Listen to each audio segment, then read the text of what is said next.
témoignage et comment témoignage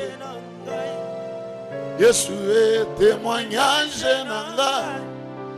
et comment témoignage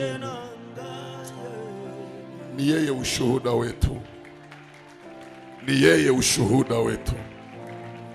Il est notre témoignage. Il est celui qui peut prendre l'indulgent, les sortir de la poubelle, les sortir du fumier, les sortir de la poussière et les faire asseoir au milieu des grands, en leur donnant un trône de grâce, un trône de gloire en partage. Ni Yesu ndio mwenye anafanya kaile. Sababu muda nakimbia, tusome mara moja neno la Bwana. Tuko tu pale pale. Isaya 44 44 ama 44 mstari ule wa 13. Tunasoma katika jina la Yesu. Seremala hunyosha uzi yake, huiandika kwa kalamu ya mate, huitengeneza kwa randa, huweka vipimo vyake kwa bikari, hufanza kwa mfano wa mwanadamu sawasawa na uzuri wa mwanadamu, ili ikae nyumbani. Amen. Tutakaa tukishangilia usomi wa neno la Bwana.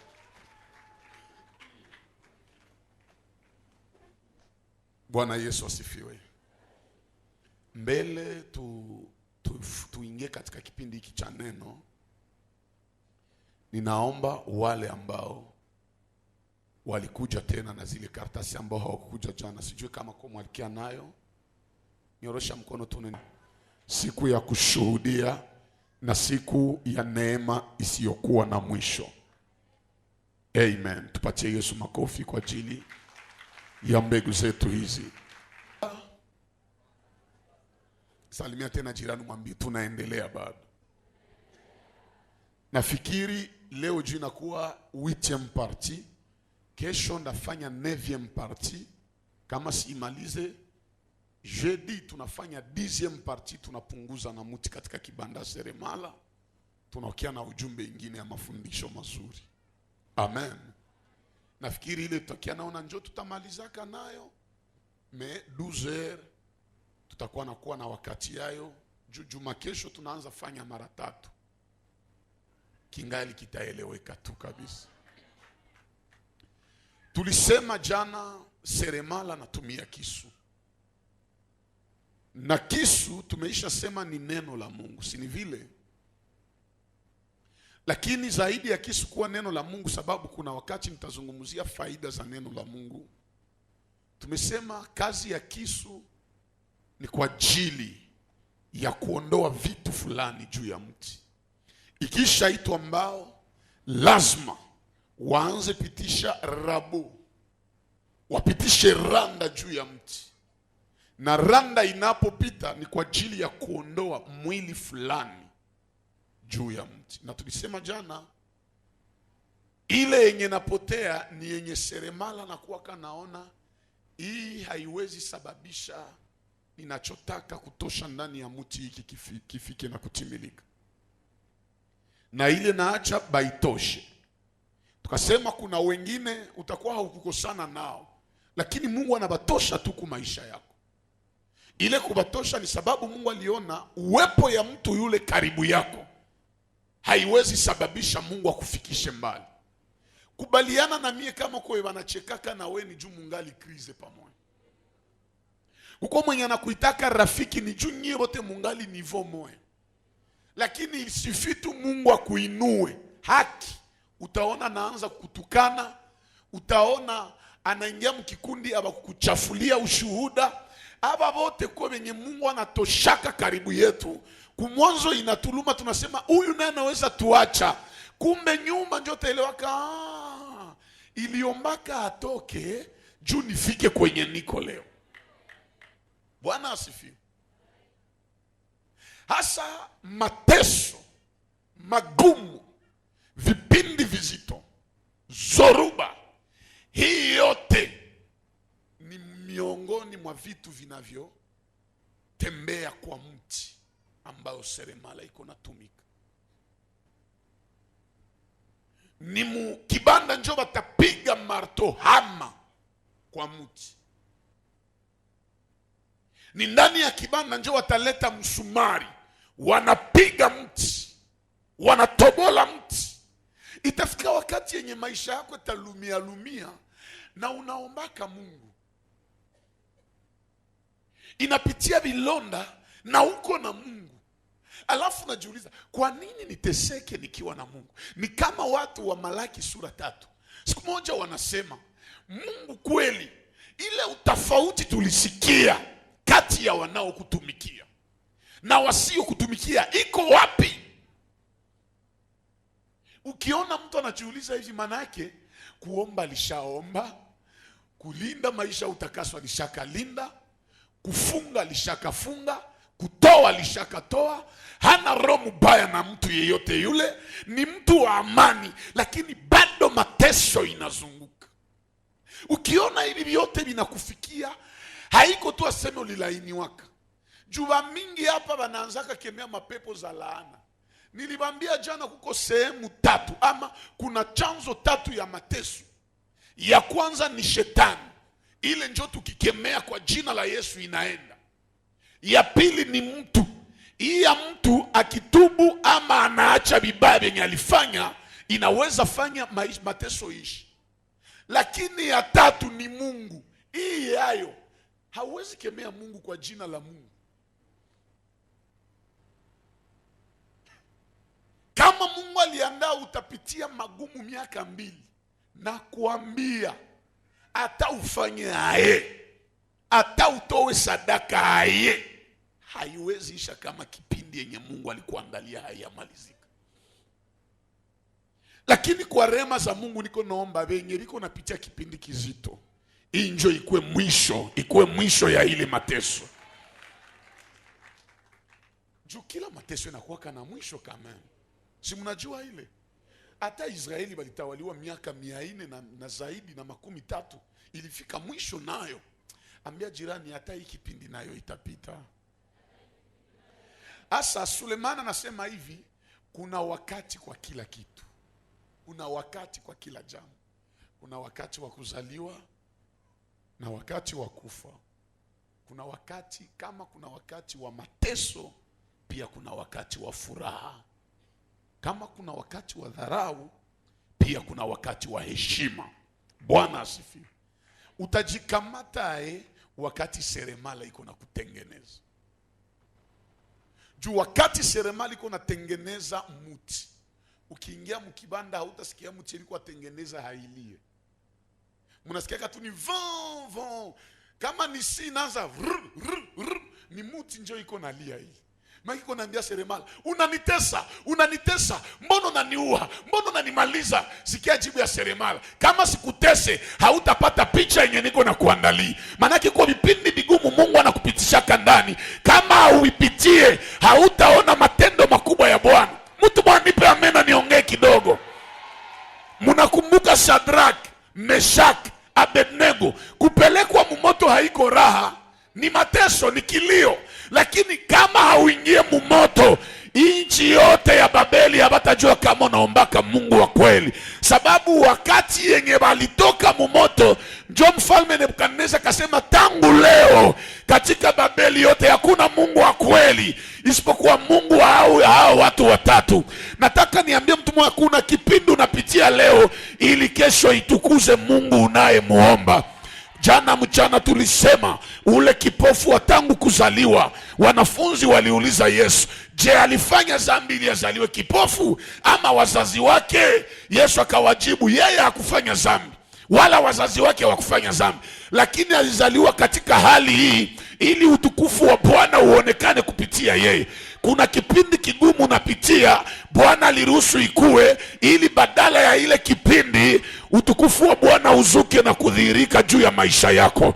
Na kuja ongea na ule mwenye iko napitia magumu, Mungu aimalize sasa na utukufu ishuke kwa jina la Yesu. Ambia jirani, utashuhudia siku moja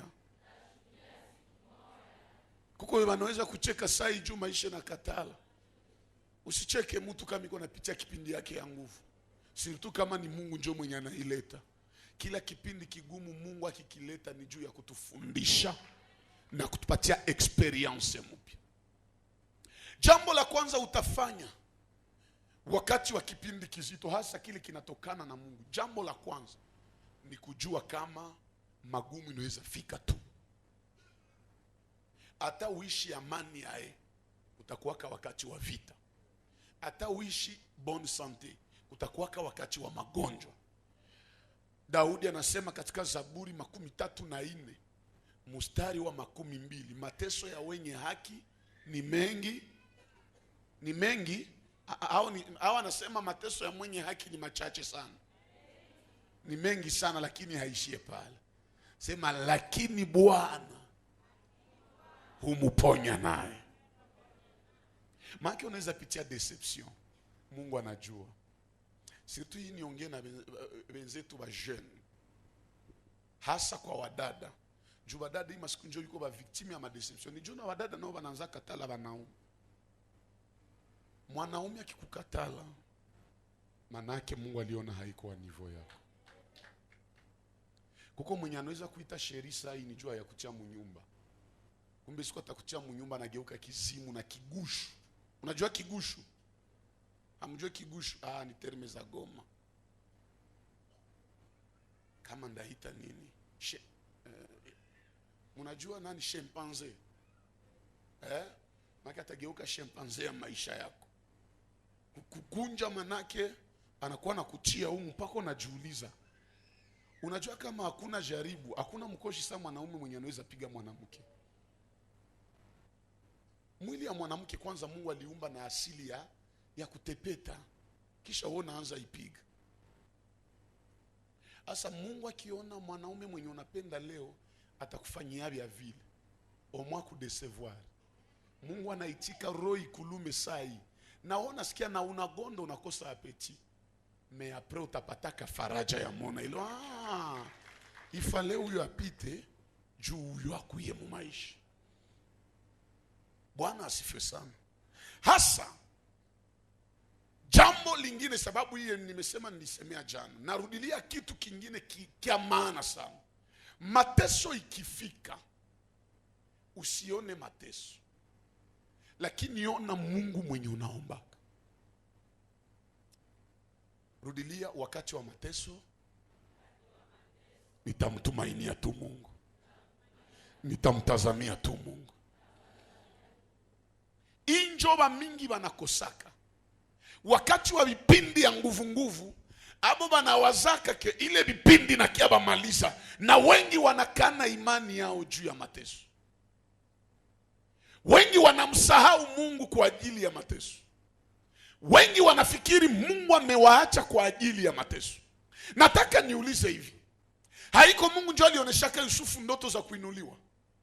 Si ni yeye? Haiko Mungu ndio mwenye alionesha Yusufu jua, mwezi na nyota 12 inapiga magoti mbele yake? Lakini mubile vya Mungu alimuonesha, hakumuonesha kama Yusufu atatupiwa kama mshimu. Hakumuonesha kama Yusufu atakuwa kama mtumwa. Kuko vya vinatufikiaka, ungenipa amen, mimi nasikia unipe amen. Juu ya nini Mungu anatuambia vya mzuri, hatuambiake vya mubaya?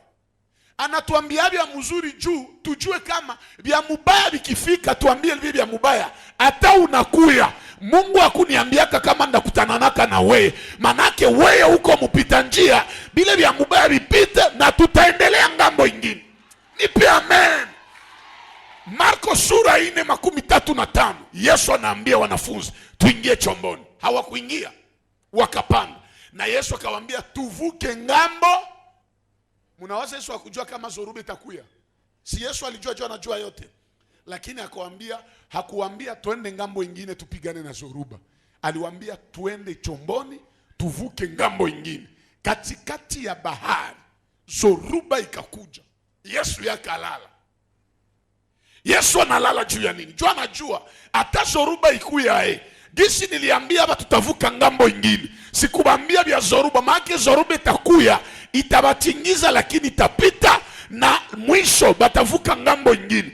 Nataka niambie mtu moya, kama Mungu alikwambia atakuinua, hata leo huko naona kinyume, ile kinyume itavuka na utainuliwa mwisho na mwisho. Mungu si mwanadamu ili aseme uongo, na si mwana wa mtu ili ajute kwa maneno aliyoyasema. Hata kama kipindi kizito kinakuja, tazama Yesu. Wanafunzi wakaanza pigana na Zoruba. Please liko na pigana nayo zaidi, inakazana. Njoo akasema tusikie kufia hapa. Njoo mwaka sema tuko na kufa na Yesu analala. Njoo wakamtingiza. Bwana, kuangamia kwetu hakukwambie kitu? Yesu hakubajibia, akalamuka, akakemea upepo, akakemea mawimbi, na akazungumuza na Zoruba. Aseme pakawa shwari, pakawa kimya. Njoo wanafunzi wote wakaanza ogopa na kushangaa, wakisema ni waye mwenye hata Zoruba na mai vinatii. Waliposema hivi, Yesu akabageukia, njoo akabatombokea, akamwambia, enyi watu wenye imani haba. Maana enyi watu wenye imani ndogo. Nyinyi mnawaza kila siku njoo ndakuwa na kunabafanyizia hivi. Maana Yesu alitaka baambia tu hivi, kama nililala nilijua kama Zoruba takui, lakini sikupenda munilamushe, nilipenda muambie ile Zoruba hata unakuya hatuna besoin yako, juu walisema tutavuka ngambo nyingine. Maana siri kubwa ya kushinda mateso ikikuya ni kuizarau. Kama uko na Mungu, probleme nakuya, zarau ile probleme. Hii kupenda jidefendre njoo inaharibisha kabitu. Mama, unatoka omba, kisha unarudia kunyumba, Mungu amekwambia utainuliwa, au Mungu anakuambia mimi nabariki nyumba yako. Unafika kunyumba, bwana wako anaanza sema mingi, anaanza kuprovoke. Ukimujibia atakuvimbisha sura. Sijui kama unanielewa. Anakuambia unatoka wapi? Mimi natoka kukanisa. Kufanya nini? Tuko na mkutano ya 21 jours. Sini shakukataza ile mkutano. Hata ufanye nini kama wewe ndio shetani wa maisha yangu, hautaniweza. Nakwambia utapata ngumi. Mulikuwa mjue, utatoka omba hapa na baraka zote unakula. Kisha unarudi hiki kinavimba, ulifanya nini? Hautaweza tuambia kama ni baba njoo alikupiga. Utatuambia nilifanya accident kajigonga ukibambazi. Unaona, wakati ya magumu usitafute jitetea. Usitumikishe akili zako. Nyamaza kimya uone Bwana atakufanyizia nini.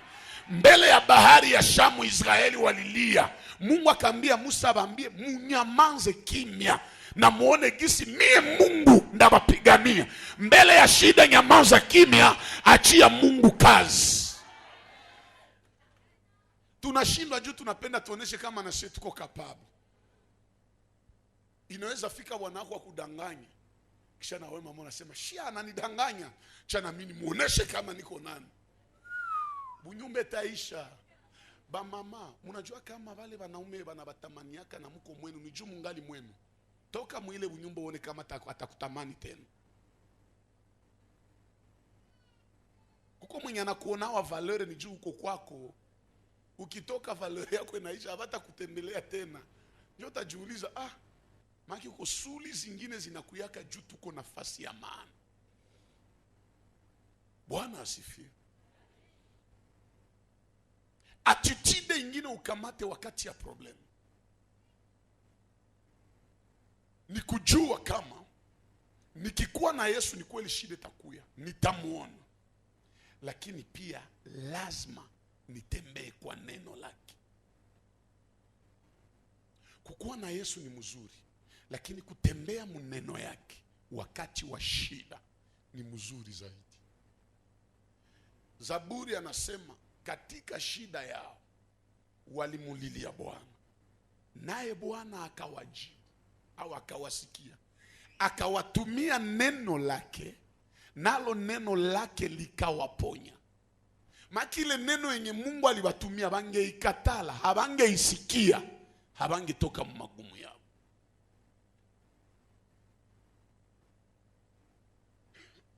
Mathayo 14 mstari wa 23 kushuka. Yesu anamaliza fanya miujiza ya mikate. Usiku inafika, Yesu anaambia watu warudi nyumbani kwao. Alafu anaambia wanafunzi, mwende panda chomboni. Bakaingia mvyombo hapo. Wakachukua vyombo vyote, wakaingia ndani. Yesu akapanda yule ya mlima, kaenda omba. Ilipofika 4e veille ya nuit, make selifika kule ma 3h 4h, Yesu akashuka mlima, akafika kupora, akakutana hakuna vyombo, akaanza tembea yulu ya mai. Biblia nasema mumai katikati walikuwa mchombo, balikuwa tayari wako napigana na upepo. Zoruba na upepo ya kinyume ilikuya. Unajua ile zoruba ni yenye nakuyaka kurudisha, uko napenda uendelee, lakini kuna kuya zoruba ingine napenda ikurudisha. Sasa wanafunzi wakapigana na mawimbi, wakapigana na zoruba, wakapigana na upepo. Havikuwezekana. Ninachopenda, wakaona Yesu yuko natembea yulu ya mai. Hatembea tu yulu ya mai, maki Yesu yuko natembea yulu ya zarubu. Kenye kiko na batesa, Yesu yuko na kitesa. Kenye kiko na baogopesha, Yesu yuko na kikanyangi. Wakati wanaona Yesu, hawakujua kama ni Yesu.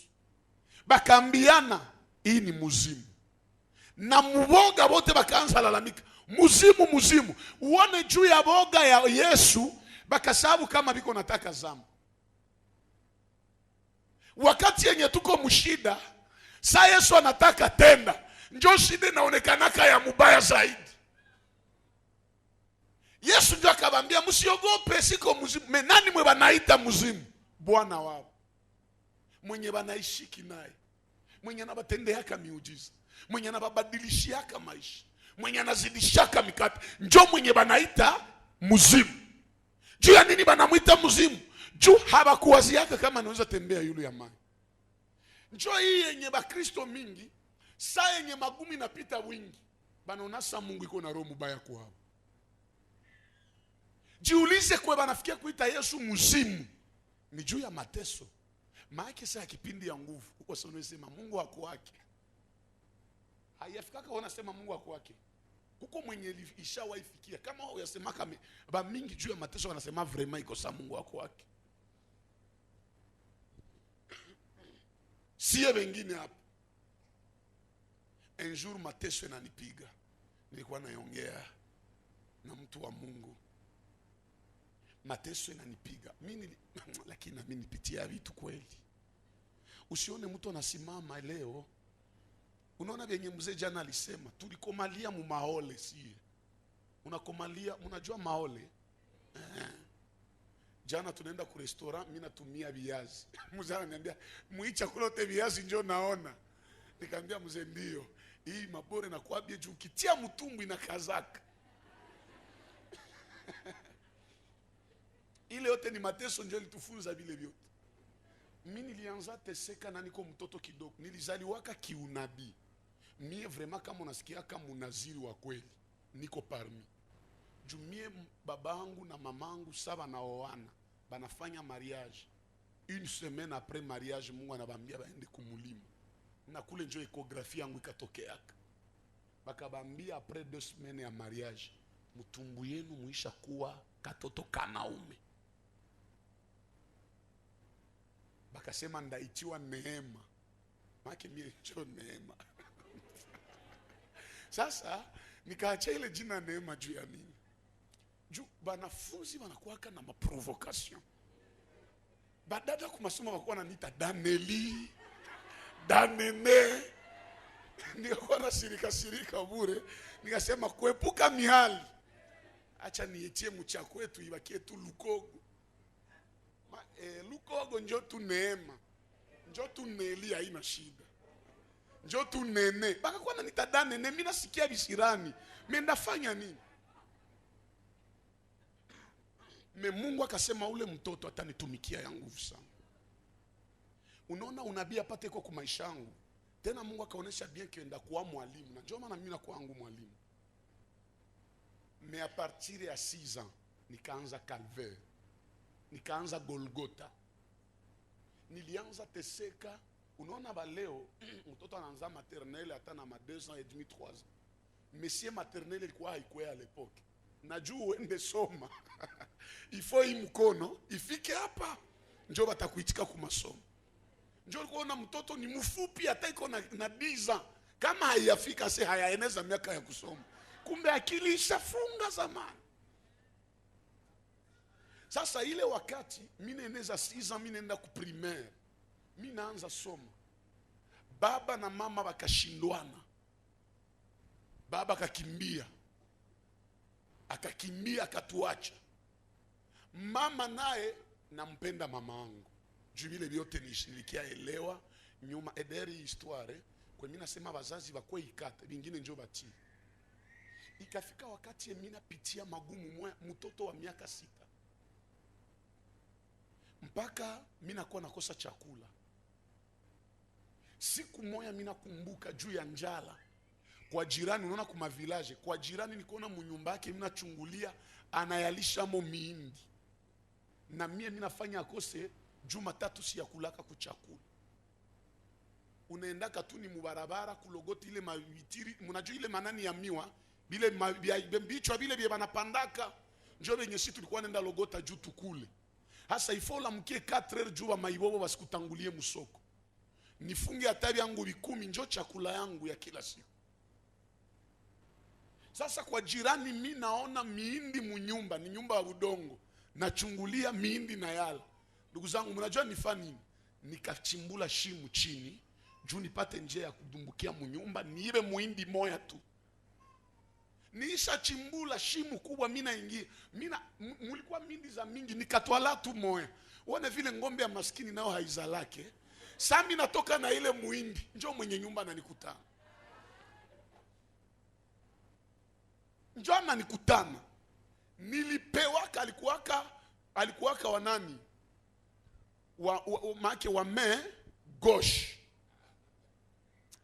Alinipaka kofi mwili sikio. Mpaka leo mjulizi ile mtoto mpaka leo. Kuko senye ninasikia kama ile kofi narudia mubichwa. Nasikia zili sikio nafungana. Kofi moyenye ikafunga lisikio sisikie tena bien. Kuko saa yenye ili sikio na kuwasa jisiso na bushe masikio hivi. Mimi nasikia kavu. Njoo mimi naanza kan. Nyume na kia rudia. Ni juu ya utoto. Muindi mwena acha wanatani uwalisikia. Ukono nile mateso. Ikafika wakati yenye mimi nakuwa nalamukia ma 3h. Mimi najani nyi wenye mulikuwa mulimo mnajua. Munaona ile ma 3h 4h. Njoo maavoka kama miti zinakomalisha, njoo maavoka zinaanguka juu ya ile imam pepeo. Mimi nakuwa nalamukia juu niko na logota maavoka za kukula. Nitalike juzi hivyo njoo ikwe chakula yangu. Tunakuwa nenda sombeana mamiwa kubi kilometre na kilometre juu nipewe mua moya yenye takuwa chakula. Magumu moya ya nguvu.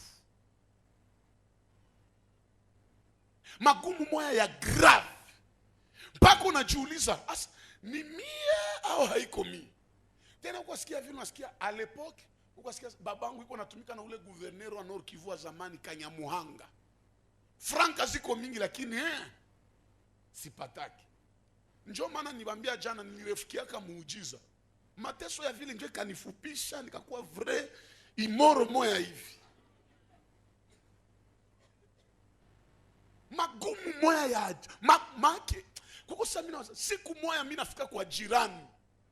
Kwa jirani kulikuwa pea sonami ule kaka.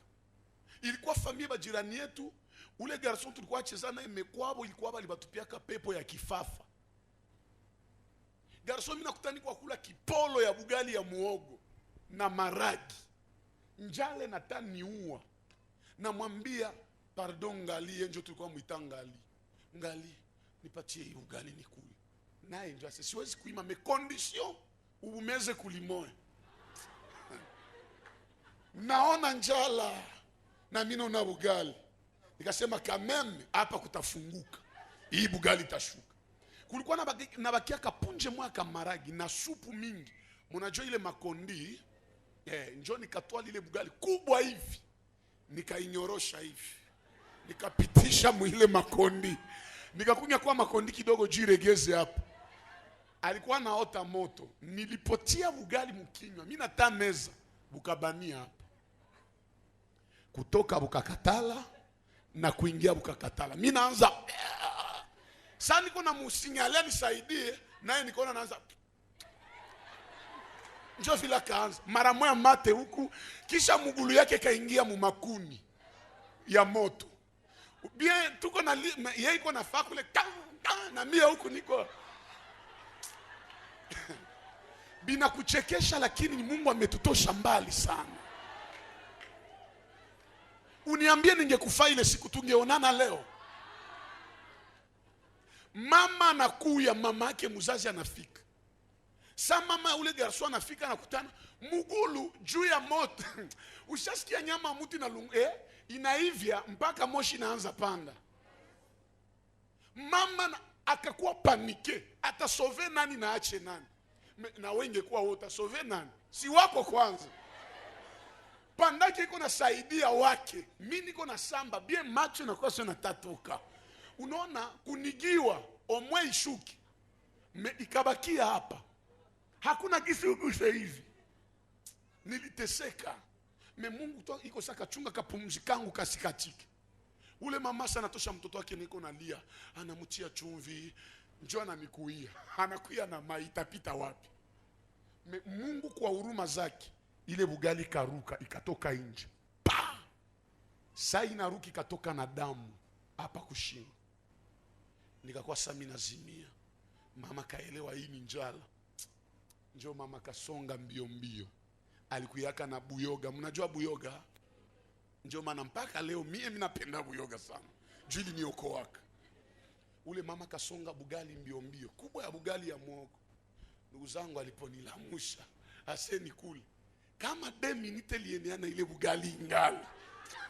Ni pa inaishi. Nyuma njoo nikakielewa ilibidi nipitie pale. Juu leo Mungu atufanye gisi tuko leo. Ile mjiulize na ni kwa vile na mimi natumikia Mungu. Siwezi kosa kukisomo ya dimanche ya batoto. Juu niko malaka mie njoo kiongozi wa wenzangu watoto kukanisa. Kukosa ingine yenye mamikutano za hadharani banakuwa nanita nifanye bumabitu, mimi nabufanya pale. Wenzangu wanakuwa sema ule mwenye tunagombania naye vitiri ya miwa huyu, vitokoro ya miwa njoo huyu. Mungu akatufikisha kwenye tuko leo. Wakati kipindi kizito kitakufikia, tembelea kuneno yenye Mungu alikuambia. Waambie ile kipindi hata niko napitia hivi, Mungu hakuniambia hivi. Hasa wanafunzi wanaona Yesu, wanamuita mzimu. Hapa sasa Petro yeye akakuwa na ujasiri. Njoo akaambia Bwana, kama ni wewe Yesu. Juu kama si tumeshindwa hizo ruba, lakini wewe unaikanyagia, hawezi kuwa mwingine. Inawezi kuwa tu ni wewe Yesu. Wakati unapitia kipindi kizito, Yesu wako akipitie ndani, muite jua kusaidie kutosha mwile kipindi. Njoo akasema kama ni wewe, ruhusu nikuye kwako na niko natembea. Petro akusema ruhusu nijitupe mumai au nitembee yulu ya mai. Anajua kutembea yulu ya mai inawezekana, lakini kutembea yulu ya mai mbali na Yesu ni jaribu. Usiombe Mungu muujiza yenye haitakutia karibu na Yesu. Muujiza ya mzuri ni ile inayokusogeza kwenye Yesu iko. Hapana ambia baba nibadilishie maisha niitikishane. Hauko pale juu ya kuitikisha watu. Mungu akubariki juu utumikie Mungu, juu usaidie mayatima, juu usaidie wajane na ulete utukufu wa Bwana tena ujikute unasogelea Mungu. Wakati anasema ruhusu nitembee, njoo Yesu akamwambia Petro, kuya, nipe amena niongee kidogo. Nirudie nyuma wazee. Mimi napenda ingine attitude ya wanafunzi. Malgré upepo ilipiga, habakujitupa mubato, habakukimbia bato. Aha. Bengine bangesema mnajua kama mingi wanafunzi Yesu walikuwa kama pêcheur, balikuwa najua nawa. Jua kuna pêcheur mwe hawezi jua nager. Si ndio vile? Me habakusema gisi tuko ba pêcheur na tunajua nager, acha tujitupe mumai tuponyoke hizo ruba. Balijua tukijitupa ni erreur. Bakabakia mchombo mpaka Yesu alikia basaidia. Mnajua na maanisha nini? Wakati ya shida usikimbia adresse yenye Mungu alikupatia. Batu mingi banakimbia kama zone prophétique yabo juu ya shida. Ngoja nikwambie, kwenye Mungu atakuinuliaka njoo kwa mateso yako inakuwaka sana. Na njoo kwenye vita yako inakuwaka sana. Ile vita pia nayo inakuyaka juu kukimbize mbali na kwenye Mungu atakutendea. Muniambie Yusufu angetoroka kama prison arudie kwao, angekuwa premier ministre wa kwao. Mungu alikuwa anaandaa Yusufu utakuwa premier ministre Misri. Maana Yusufu akajua ifo nivumilie mateso ya hii mwingine mpaka siku Mungu ataimaliza. Kwa hii wakati wa magumu mulilie Bwana kama Petro alifanya. Zaburi 121 inasema hivi: nitainua macho yangu nitazame nini? Msaada wangu utatoka wapi? Kisha kamaliza, msaada wangu ni katika Bwana aliyeziumba mbingu na nchi. Wakati ya shida lilia Bwana. Hata tuko mkibanda, inaweza fiko nateseka, usikimbie kibanda. Bakia mkibanda, ambia jirani bakia mkibanda Mwambie ataba na kukatala bakia mkibanda. Ata unaomba bakia mkibanda. Seremala yeye pekee anajua wakati gani atakusaidia. Umu mkibanda lazima umulilie Bwana. Njoo maana wakati yenye uko unapitia magumu usiachake omba. Na njoo fungulo ya mwisho. Wakati ya magumu omba Mungu. Ni Mungu yeye pekee tu ndio anaweza kusaidia. Bamingi baliacha omba saa kipindi ya nguvu bakawaza Mungu anahangaika. Mungu yeye hateseke saa wewe. Mwenye anateseka ni wewe. Kwa hiyo wakati ya kipindi ya nguvu omba Mungu. Lilia Bwana. Petro akamwambia kama ni wewe niruhusu nitembee. Yesu akamwambia kuya Petro. Petro akaanza kanyanga. Anakanyanga maji anasikia mbona inakuwa saa beton. Akatembea kweli taaribikia sasa seme wakati fulani jo alikuwa anatembea na iko naona Yesu. Iko atembea yule ya maini iko naona Yesu. Pole pole meiko naona Yesu. Meikafika wakati anaacha ona Yesu akaona nguvu ya Zoruba. Sato aliona nguvu ya Zoruba na njoo akaanza zama. Manake sasa tunachaka ona Mungu muprobleme, njoo probleme inatumezaka. Lakini tukiona Mungu ingalao tatizo, hata tatizo ingekuwa na nguvu ya namna gani, haiwezi kutumeza. Na inua mkono wangu wa kuume niseme hivi: yeyote iko napitia kipindi ya nguvu, katika sauti ya upole hii nazungumza, ukiona Mungu akupatie kutawala ile shida kwa jina la Yesu. Ni kama Daudi alipopigana na Goliath, hakutumikisha akili zake. Alimwambia napigana na wewe kwa jina la Bwana Mungu wa jeshi la Israeli uliyemtukana. Na Mungu akamwangushia Goliath. Na wewe gisu nainua mkono, wewe mwenye uko unapitia matatizo, wewe mwenye uko unapitia magumu, wewe mwenye uko unapitia kukataliwa, wewe mwenye dunia inacheka sai, Yesu akuone na kutoshe sasa mwili dharau, akutoshe mwili magumu. Ukisema amen binaanza kwa jina la Yesu. Mui 4 minutes na bakia acha ni declare. Niko na kiongea na miti yenye ilikuwa mkibanda. Bamekucheka eti umepotea. Wanafikiri utafariki. Wanafikiri ile magumu itakuzika. Kumbe Yesu aliileta juu utoshe ushuhuda ya Bwana pale. Niko natabiria mtoto wa Mungu hapa ku MCPM. Mwisho ya ile mateso ni leo. Mwisho ya ile Zoruba ni leo. Mwisho ya ile magumu ni leo. Ni yeye ndio mwenye anafanyaka kila kitu kizuri kwa wakati wake. Wakati ya mateso imalizike, wakati wa heshima ianze sasa. Wakati ya raha ianze. Ule Mungu mwenye aliinuaka Yusufu na wewe akuinue sasa kwa jina la Yesu. Ule Mungu mwenye alibariki Ayubu na wewe akubariki sasa kwa jina la Yesu. Ule Mungu mwenye aliheshimisha Yefta na wewe akuheshimishe sasa katika jina la Yesu. Itafika wakati ingine wale waliofikiri utakufa watasema hakika huyu ana Mungu mzima. Hata Yesu msalabani aliposema Eli Eli lama sabachthani, walifikiri anamuita Elia, kumbe alikuwa anaongea na baba yake mmateso. Pale pale msalabani wale walifikiri Yesu ataharibika, historia yake taisha, mbele ya muziki wakasema hakika huyu alikuwa mwana wa Mungu. Na kuja kusema na wale walifikiri utakufa watasema hakika huyu Mungu amemkumbuka, hakika huyu Mungu amemuinua, hakika huyu Mungu amemuheshimisha. Unasema amena, linafanyika mara 7 kwako. Unasema tena amena, Mungu anainua maisha yako na kumaliza mateso. Maandiko yanasema mateso haitarudia mara pili, ole haitarudia mara pili. Ndio maana anasema na ile ole stop, ibakie sasa mbali na wewe. Heshima sasa njoo ianze na wewe, furaha njoo ikuwe maisha yako, ushuhuda njoo ikuwe maisha yako, kicheko njoo ikuwe maisha yako. Ninaongea na yule ambaye aligonjwa miaka na miaka, mwisho ya magonjwa yako ni leo. Ninaongea na ule ambaye alikataliwa, mwisho ya kukataliwa ni leo. Ninaongea na ule ambaye alitupiliwa, Bwana akuokote katika jina la Yesu, akupatie heshima kwa jina la Yesu. Ungali nasema amen, Bwana anakupandisha na anakuinua. Ungali nainua mkono, Bwana anamaliza magumu. Imeandikwa nitabariki kazi ya mikono yako. Mateso mkazi inaisha, baraka mkazi inaanza sasa. Imeandikwa afya yako pia Bwana anaishughulikia. Bwana ashughulikie afya yako. Imeandikwa utakapotoka utabarikiwa na utakapoingia utabarikiwa. Nabariki kutoka yako hapa na mimi nabariki kuingia yako mnyumba yako.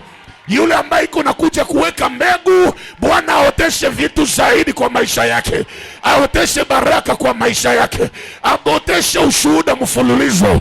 Wale ambao walilia ni wakati sasa wa kucheka.